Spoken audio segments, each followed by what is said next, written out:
Ang signature frame build, bike build si Chad Curly. Ayan.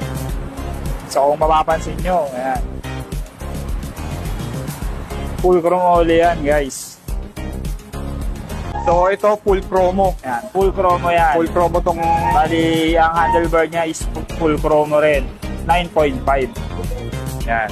Ayan. Tapos 9.5 yung bar rise niya. 9.5 yung bar rise. Tapos 20.75 yung top tube. Yes, 20.75. So sa mga matangkad, medyo pasok yan. Saka yung chainstay niya is 13.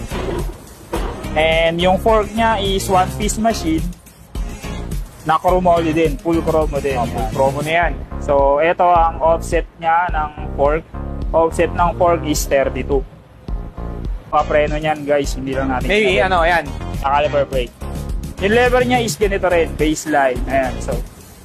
Ayan, so ang cranks niya is chromoly din, 165 arms length, 19mm. Aluminum yung sprocket. Naka-coaster siya, guys, RSD. Signature, Yan, no? CK signature, makapal.